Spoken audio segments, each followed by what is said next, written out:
Hi, everybody. Welcome back to English 221. This is for our class for Monday, the 4th of April, where we are talking about Richard II. If you'll notice in the notes below, I've also indicated information about registration. You should have received an email from the school that for the first time the school is holding a raffle so that if you register for classes early, you will be automatically entered into a raffle, and the winning prize for 5 students, or for 5 raffle entries, I should say, is a free 3-credit class. So I very much encourage you to register early. And I was talking, I believe, a little bit about my CMN 201 class. I created a trailer for that class. That's my horror film and medium popular culture. So if you're curious and learning a little bit more about the course, you can watch the 3-minute trailer, and that's in the notes below.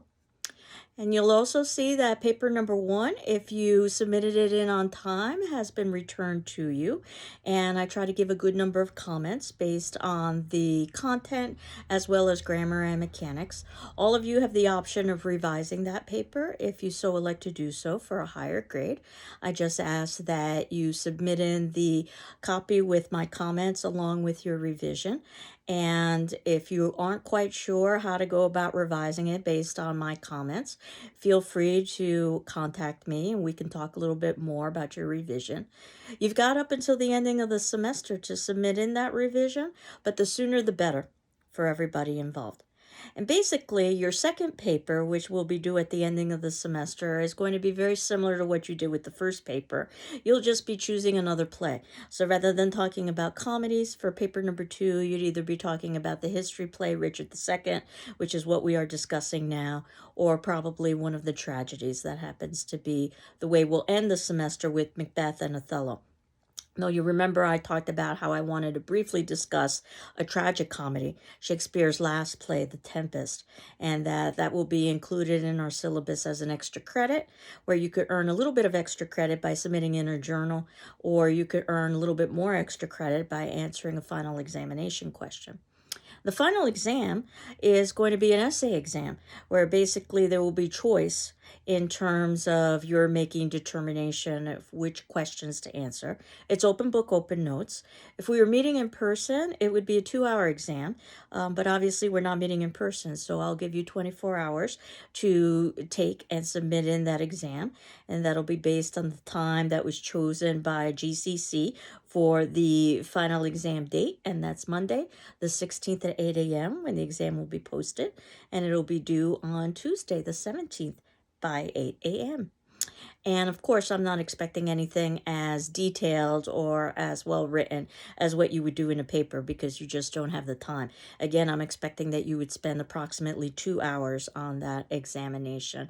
But hopefully it's an opportunity for you to kind of synthesize some of the main ideas that we've been discussing over the course of this semester in terms of Shakespeare. And now that we are at Richard II, I'm not necessarily going to be able to finish Richard II this class, even though our syllabus says that I will. I want to use the next class to put some closure on Richard II by talking about quotations and also talking a little bit about tragic character, because the title of Richard II is in its entirety the tragedy of Richard II. So I wanted to talk about tragic character. But you'll see that we are transitioning away from the history plays soon enough into the tragedies. And one of the specific reasons why I chose Macbeth is because it's Shakespeare's shortest play. So this is how we'll be able to make up a little bit of time. So my hope is that by this point in the semester, you've finished reading Richard II and that you have begun reading Macbeth. And I'd like to try to keep to the due dates for the journal, and that would be journal number 4 for Richard II, due on the 6th of April at midnight. Again, if you need a little bit of extra time, because I'm taking a little bit of extra time, no worries, feel free to do that. But I thought it would benefit you to try to have a journal due earlier rather than later in terms of Richard II. And you'll remember that with Richard II, we watched a BBC production.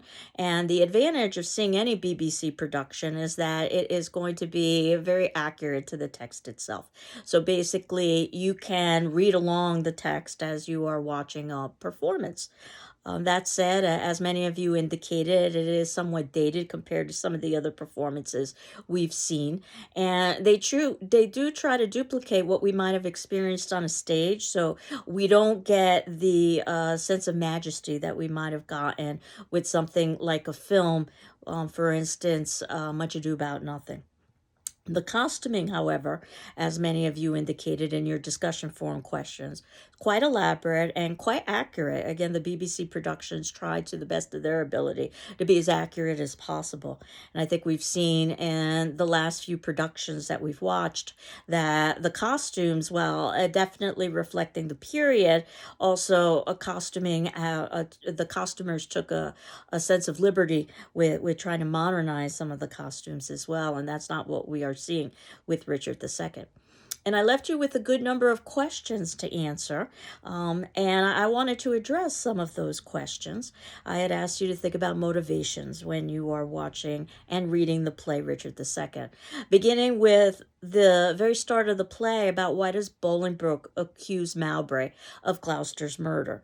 And it could indeed be that Bolingbroke is trying to protect the kingdom and expose treason, but it could also be that Bolingbroke has an agenda and that his hope is that he can topple the current king, which is Richard II, by creating havoc and mischief. So again, we don't necessarily know the reality of what's going on. We only know what we see, much like in our current political world. We don't necessarily know what's going on behind closed doors. Notice that Richard is always performing to audience. There are always people around until we get to the very ending of the play where Richard is in prison. And then Mowbray denies that he's Gloucester's murderer. Again, why? Is it that he truly is innocent or that he's trying to protect himself? And why does Richard want Bolingbroke and Mowbray to settle their dispute? Is it because Richard is hopeful that this is something that is not necessarily important for the kingdom? Or is it that somehow Richard is involved in Gloucester's murder and doesn't want that to come to light? And then why does Richard decide on a public battle after he realizes that they can't settle their dispute? And again, it could be because he's hopeful that perhaps in a public battle, they might each injure one another, and then that would be the ending of the dispute. But it also is an opportunity for Richard to show some leniency when he decides to cancel that public battle and give two punishments instead. So perhaps Richard is trying to make himself look good. The two punishments are very different, which makes one wonder, of course, why. Mowbray is given a life punishment, which is oftentimes used as a bit of evidence to indicate that Richard does not want Mowbray back, and that perhaps Richard and Mowbray have been involved in some treasonous activity. He gives Bolingbroke the exile of 10 years and then he reduces it to 6. That could be because Richard wants to appear magnanimous, but it could also be because Richard is indecisive. And again, one of the things that we see early on in the play is that Richard is not a terribly good ruler. He is God anointed. He has the blood right to be king, so he would be viewed as next to God anointed. However, we see that he doesn't have the capabilities to be a good king. And then Gaunt, and notice how appropriate his name is because he represents a gaunt and dying England because of Richard's inability to rule effectively. Gaunt, who is Bolingbroke's dad, on his deathbed warns Richard against poor rule. And I suppose if you're ever going to tell the truth, you do it on your deathbed. This is a very, very famous scene. And then he dies. And Richard's response is to seize Bolingbroke's inheritance and use the money in the Irish Wars. So we could bicker a little bit about whether or not Richard was an ineffective ruler at the beginning of the play, but certainly his seizing Bolingbroke's inheritance and then using the money to fund Irish wars is indicator that Richard is not thinking about the benefits to his populace, but thinking about his own agenda. In other words, this is definite proof that Richard is an incompetent and poor ruler. And then Richard leaves for these Irish wars and entrusts York with the kingdom. Not a particularly smart move, because ultimately Richard knows that there's turmoil in the country. Again, it oftentimes reminds me of politicians who aren't present when there are difficulties associated with the nation. And Richard entrusts York with the kingdom, thinking that he can trust York. Of course, York is torn, and one of the things that York is going to be doing is switching allegiances and alliances. And we show how, or the play shows how complex this issue is, where basically families are against families as they're trying to make the decision of whether or not to support the God anointed, or whether or not to support someone who seems to have a greater capacity and ability for rule. That happens to be Bolingbroke. And Bolingbroke could simply be in the right place in the right time, and it just so happens that he has the temperament to rule, or Bolingbroke could have been trying to place the chess pieces in place from the very beginning so he could take advantage of an opportunity. Much of this will be dependent on how the actors decide to play those particular roles. The BBC version we saw definitely presents Richard as very self-centered and very weak and very spoiled. I've seen Richard portrayed less so in that way. So Bolingbroke breaks his exile. And keep in mind that when Richard says he wants to be in the Irish Wars, this is almost like playing a video game, if we want a modern day analogy, because Richard is not really going to be endangering himself. Obviously, the soldiers will be protecting Richard. So this is a wonderful opportunity for him to go out and have a little bit of fun, so to speak, not necessarily endanger himself. So Bolingbroke breaks his exile, saying that he is breaking it so that he can get his rightful inheritance. But notice that Bolingbroke breaks his exile and comes back with an army. And again, the question is, why would one come back with an army unless the army is being used as a kind of visual threat? And then again, when we see Bolingbroke confront Richard, Richard immediately, almost immediately, relinquishes his throne to Bolingbroke, either because Richard is weak or because Richard realizes that he has no possibility of winning. He basically has been abandoned by his supporters, and Bolingbroke is there with a full front army. York, at this point, says that he's going to remain neutral, where he doesn't want to take sides because he's so torn between the fact that Richard should be king because he's God anointed, but Richard should not be king because he has committed so many questionable acts. This is where we get to what's known as the gardener scene in the play. This is a very famous scene. It's the only scene where we see light. Notice the production that we saw in the BBC version, how much of it occurs indoors and how much of it is dark and shadowy. And that's very deliberate to set the tone and the mood of the play. The gardeners outdoors discuss the country's state of affairs while the queen overhears. This is how the queen learns about what's going on. I think this is very telling on a number of levels. The first, we know that Shakespeare loves to use vegetation imagery in order to make statements about our humanity and our social and political world. We saw that in the sonnets, and definitely we will see that in the gardener scene. Secondly, notice how male-centric this play is.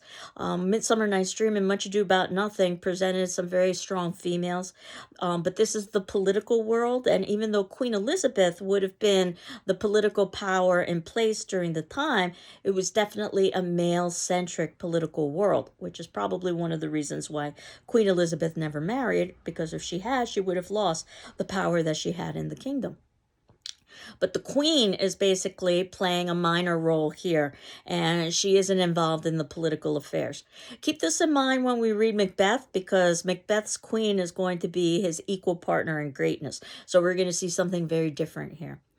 Also, the queen is an interesting character because it goes to show how Shakespeare changed history for his dramatic purposes. Because Richard II basically married the queen as a political union, and she was a child when he married her.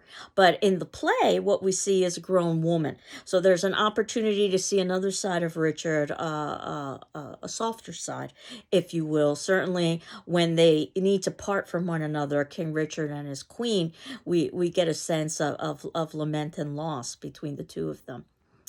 And also the idea of how frequently eavesdropping plays a role in Shakespeare. We saw this in Much Ado About Nothing with Beatrice and Benedict overhearing information, and that propelled them to action. And again, we see that with the Queen overhearing.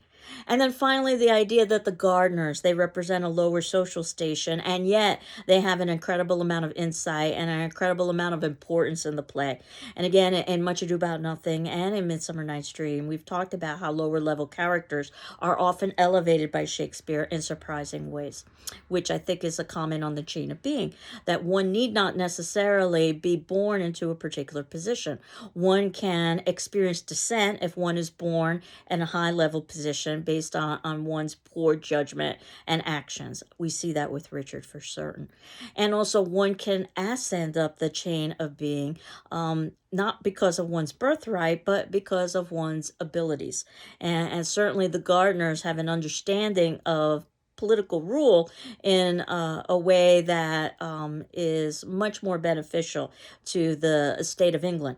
And keep in mind that the history plays were an opportunity for the British to watch these plays and to feel a sense of patriotism. These plays would be loosely based on their political history. So as they're watching this, they understand the importance of good rule so that they could end up in the position in which they are in now, which is with Queen Elizabeth, and the Renaissance, the rebirth, the flourishing, and the renewal of arts and society as a whole. At this point, we see how York has decided to switch his allegiance to Bolingbroke, understanding that Richard's crimes are so grievous that he can no longer support Richard.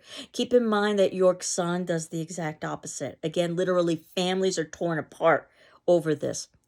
Now, Bolingbroke, as he takes over as king, he executes two of Richard's yes men, Bushy and Green. And again, you could say the reason why Bolingbroke is doing that is because he's trying to purge the kingdom of treason. But we can also say that Bolingbroke, in many ways, is starting to act like Richard, arrogant and self centered, and enjoying the excesses.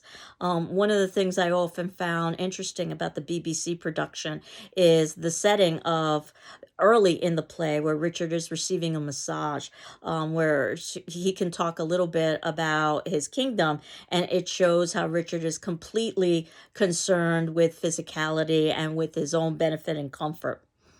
Now, at this particular point, O'Merrill plans to overthrow Bolingbroke because Bolingbroke is not the God anointed.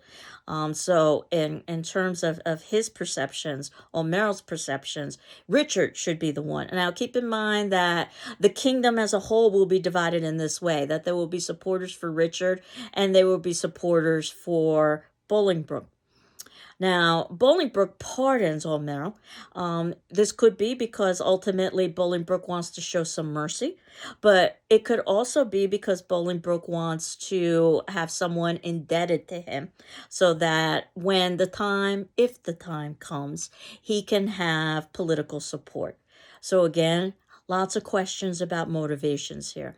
And perhaps it's a little bit of both. And keep in mind that all of these major characters are related to one another, so they're also family members. So perhaps there is a certain sense of responsibility to one another.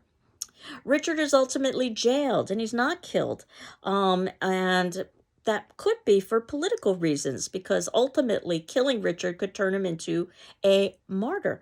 So jailing Richard might perhaps be the better option for Bolingbroke. But of course, we know that Bolingbroke is going to find that Richard has been executed, either because one of Bolingbroke's followers misinterpreted Bolingbroke's musings, saying that how convenient and how beneficial it would be if Richard were no longer alive, or perhaps this was very deliberately planted by Bolingbroke, hoping that if he said something to the effect of Richard's execution out loud, someone would actually take action, and then Bolingbroke would not have to take any kind of responsibility for Richard's demise, which would put Bolingbroke in a much better position. Of course, now Bolingbroke is Henry V, so he's become the next king. And we talked about how confusing this play is because so many of these characters are known by multiple names, whether it be by their surname or their first name or their title or their nickname or some combination thereof. And then ultimately, Richard is executed. Notice that Richard finally takes action at the ending of the play. Many of you had indicated that in watching the BBC version about how slow moving it was, because the play is slow moving, because Richard is a man of words, not action. In fact, Richard would be better off as a poet rather than being a king. Richard does too little too late, and that's at the very ending of the play where he tries to defend himself. Whether or not we can feel any kind of sympathy or empathy for Richard depends on what we think about his scene when he's jailed, where he talks about time doth waste me, and now I've wasted time, and now time doth waste me. One of my favorite quotes that we'll talk about next class, where he seems to have a certain level of introspection. Again, this is the only time where he's really alone. Prior to that, he's always preening in front of other individuals. And then Bolingbroke claims innocence, that he never wanted Richard to be executed. Not sure whether or not we can completely believe him, but he vows to go on a holy pilgrimage because he understands that the kingdom is torn and that many individuals will be followers of Richard and will not support his rule. So this is going to be an uneasy rule. And in fact, we will see this happen in Henry IV Part 1 and Henry IV Part 2. The next plays that occur in the history cycle plays, so that we can see his story, which is so complex in that it's divided into two plays. And then it finally ends with Henry V. That's considered the major tetralogy of the history plays. But you can also continue on with other history plays as well. Usually we talk about the four primary ones, starting with Richard II, and then going with Henry IV, Part 1 and Part 2, and then finally Henry V. And Kenneth Branagh, you'll remember him from Much Ado About Nothing, actually did a film performance of Henry V, and very much similar to the way that he shot Much Ado About Nothing, very much a kind of Hollywood spectacle, which is not necessarily a bad thing if it makes the plays accessible to audience. And of course, Shakespeare wrote for the masses and wanted his plays to be accessible. So those are some of the things to consider in terms of motivation. As I indicated, next class I wanted to talk about some of the quotes in the play. The play is very famous for many of its quotes. And also I wanted to talk about the idea of tragic hero, which Shakespeare would have used and taken liberties with in the tragedy of Richard II. And tragic hero will also be of great importance once we start talking about the tragedies. Macbeth and Othello will be the two that we will be reading. We're not reading Hamlet because Hamlet is Shakespeare's longest play, and it's just a question of time. That said, obviously Hamlet is perhaps Shakespeare's most famous play, but Macbeth being the shortest, and I have to admit that perhaps it's my favorite. Notice how I qualify that. My favorite play oftentimes happens to be the play that I happen to be discussing at that particular time. But as you know, not only am I interested in Shakespeare, but I'm interested in the Gothic and in elements of horror. So Macbeth has all of those criteria. And Othello is just so important from a contemporary standpoint because it directly addresses issues of race and prejudice. So for the attendance question, which will be due on Wednesday, this is the 6th of April at 8 a.m., has your opinion changed at all about what is the most important question in Richard II and why? If you remember, I left you with a question last class about which questions did you think was most important and why. So now that I've talked about some of these questions and some of the possible answers, I'm curious to know if your opinion has changed and why or why not. Again, you're not required to respond to your classmates, but I do ask that you read your classmates' responses. And as you can see, I've been responding to all of your responses. So that'll give you an idea of some of what we would have discussed in class. So I hope you're doing well. I'm doing well. And next class, we'll put some closure to Richard II. Take care. Bye-bye.